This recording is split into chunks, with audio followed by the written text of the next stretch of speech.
এই যে সাবমেরিন তৈরির কারখানা দেখেন, এই সাবমেরিনটা তৈরি হচ্ছে।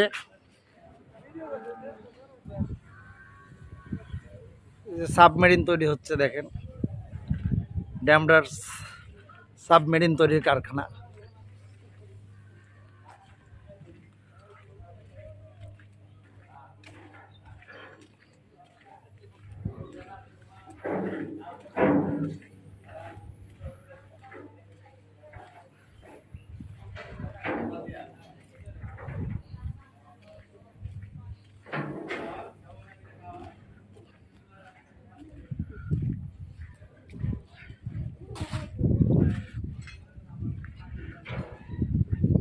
দেখছেন,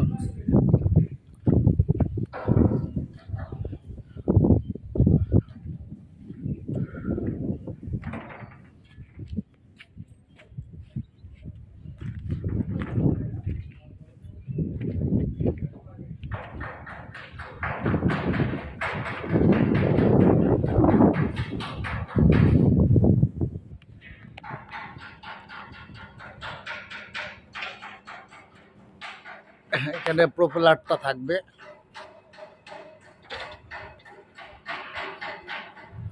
অনেক বড় প্রপেলার ঘোরানোর ইয়ে, অনেক উঁচা।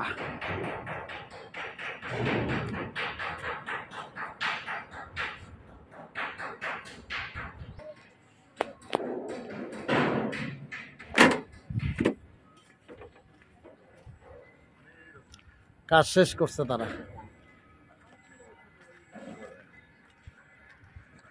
সাবমেরিন তৈরির কারখানার দেখেন আমাদের ভাইরা এখানে আসে, অনেক কষ্ট করে। এই যে একটা জাহাজ, এটা মনে হয় 4G ইলেকট্রো ওয়েল্ডিং, তাই না? এটা আপনাদের এই যে ইয়াটা করেন, এটা 4G না 6G? 4G, তাই? এই যে সিটগুলা দেখতে পারতেছেন, আসলে হ্যাঁ এটা তো অনেক। একটু ভিতরে যাই, দেখেন আমরা ভিতর থেকে দেখাচ্ছি কত উঁচা। দেখেন এই যে একটা জাহাজ, এখানে কিন্তু বালু টালু থাকবে, দেখছেন? এই বিশাল একটা ঘর, এখানে কিন্তু মানে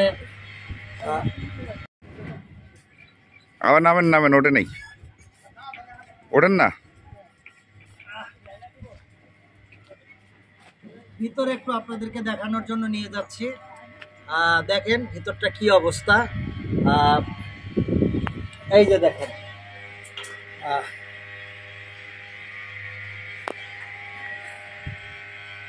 কত কষ্টের বিনিময়ে।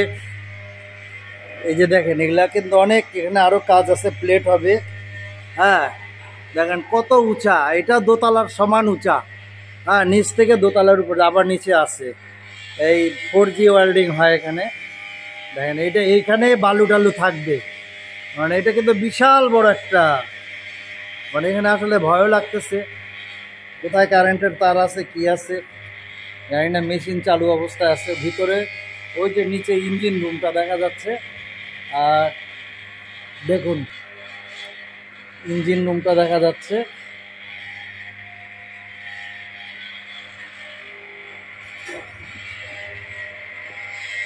এক্ষুনি একটু অ্যাক্সিডেন্ট হইতে ধরতো, চালু আছে এখনো। আপনাদেরকে ইঞ্জিন রুমটা নিয়ে দেখাচ্ছি। একটা ছোটখাটো বালুর জাহাজে দেখেন কত বড়, এইরকম দেখেন। এইখানে যে ইঞ্জিন হবে, ইঞ্জিন রুম, প্রপেলার। এই যেখানে দেখেন ইঞ্জিন রুমটা, ইঞ্জিন রুমটা দেখেন কত বড়। ওরে আল্লাহ, মনে হয় এই জায়গায় আয়নাঘর মনে হইতেছে। এই দেখেন পানি এখানে করে হয়, এটা আয়নাঘরের মতো মনে হচ্ছে জাহাজের। এই ওখানে ইঞ্জিন থাকবে, বিশাল ঘর। হ্যাঁ, এইখান থেকে কিন্তু অনেক কিছু হবে, উঠবে। মাস্টার ব্রিজ রুম দেখেন তৈরি হচ্ছে, ছোটোখাটো একটা সাবমেরিন আর কি। এই যে সাবমেরিন না, এটা বালু বহন করে যেটাকে। আচ্ছা, তারপরে দেখেন আমরা এখন চলে যাইতেছি। আর এইখান থেকে যে সামনের অংশটা দেখেন, কতটা।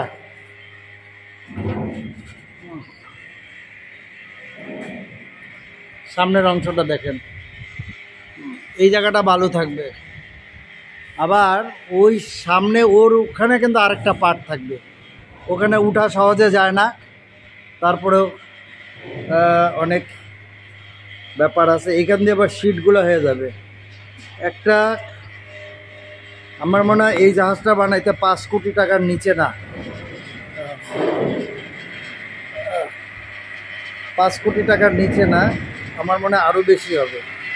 কারণ যেভাবে লোহা, এটা নিচের অংশ, এখানে কিন্তু প্লেট হয়ে যাবে। হ্যাঁ, এই যে ইঞ্জিনিয়ারিংটা আসলে এখন আমরা ওই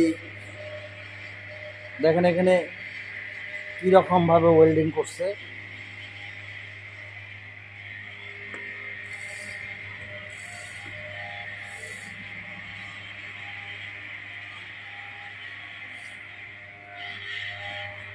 এখন আবার জায়গা মতো যাচ্ছি। এই যে হেভি ইঞ্জিনিয়ারিংয়ের এই যে জাহাজটা, এই যে জাহাজের কারিগর যারা প্রচুর পরিশ্রম করে। হ্যাঁ, এটা হচ্ছে ফেয়ারওয়েড আর্ক ওয়েল্ডিংয়ের তৈরি। আর বিশেষ করে এখানে যেই কাঠিগুলো পোড়ানো হচ্ছে খুব হাইলি 4G নিচে না, তাই না? 4G। আচ্ছা, এই জাহাজটা তৈরি করতে কত কোটি টাকা প্রয়োজন হচ্ছে? হ্যাঁ, আমি ওইটাই ধারণা করছি। আমি তো আরও ধারণা করছি, কারণ এখন তো লোহার দাম বাড়তি। আগে বিশেষ করে 3-4 বছর আগে এরকম একটা জাহাজ তৈরি করতে 2 কোটি টাকার উপরে লাগতো। এখন এর চাইতে বেশির চাইতে কম না, এটা মনে হয়। হ্যাঁ, 3 কোটির তা লাগবে। কারণ ভিতরে দেখলাম এই ড্যামরা এলাকা দেখেন, এই হ্যাঁ এই যে ড্রেজার আছে দেখেন, এটা কিন্তু এই জায়গাটা দেখলে বোঝা যায় না যে ড্যামরা এত বড় একটা জাহাজ নির্মাণ শিল্প কারখানা আছে। আমরা তো আগে সদরঘাট জানতাম বা ওই পারে জানতাম, কালীগঞ্জের ঘাটে দেখতাম। এখানে যে এত বড় একটা কারখানা আছে, এটা যে এখানে ফিটিং করে, এমনকি এই পুরা জাহাজটা তৈরি করে, এটাকে আমরা জানতাম না। এখন দেখেন এই জায়গায় জাহাজ তৈরি হয়, কোটি কোটি টাকার দামের জাহাজ। এখনও এটা তৈরি করতে আরও 1 বছর সময় লাগবে, মানে এই বছরটা পুরাই লাগবে।